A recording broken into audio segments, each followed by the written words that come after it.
కలియుగ వైకుంఠంగా ప్రసిద్ధి చెందిన తిరుమల క్షేత్రం అశేష భక్తజనంతో నిత్యం కిటకిటలాడుతోంది. భక్తులు వేచి ఉండేందుకు వైకుంఠం క్యూ కాంప్లెక్స్ సరిపోవడం లేదు. భక్తుల క్యూ లైన్లను నిత్యం శిలాతోరణం వరకు కొనసాగించక తప్పని పరిస్థితి ఏర్పడుతోంది. వైకుంఠం క్యూ కాంప్లెక్స్లోని 31 కంపార్ట్మెంట్లు దాదాపు ప్రతిరోజు భక్తులతో నిండి ఉంటున్నాయి. నారాయణగిరి షెడ్లు కూడా భక్తులతో కిటకిటలాడుతున్నాయి. ఆ తర్వాత మరికొద్ది దూరంలో ఉండే శిలాతోరణం వరకు కూడా భక్తుల క్యూ లైన్లు కొనసాగుతున్నాయి. ఆదివారం 87,179 మంది భక్తులకు స్వామివారి దర్శనం కల్పించినట్లు తిరుమల తిరుపతి దేవస్థానం అధికారులు ప్రకటించారు.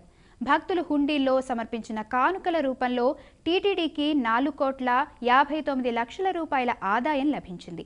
భక్తుల క్యూ లైన్లు సోమవారం సాయంత్రం వరకు కూడా శిలాతోరణం వరకు విస్తరించి ఉన్నాయి.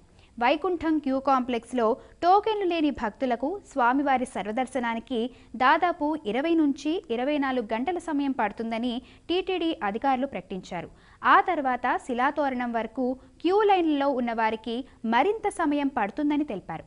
300 రూపాయల టికెట్లున్న ప్రత్యేక ప్రవేశ దర్శనానికి 6 గంటలు, సర్వదర్శనం టోకెన్ పొందిన భక్తులకు 8 గంటల సమయం పడుతుందని అధికారులు తెలిపారు. అబ్బో, ఇక్కడ కేజీ చీరలు కొంటే అర కేజీ చీరలు ఫ్రీ అంట. మంగళ్య షాపింగ్ మాల్ కేజీల్లో సేల్, టన్నుల్లో ఆనందం.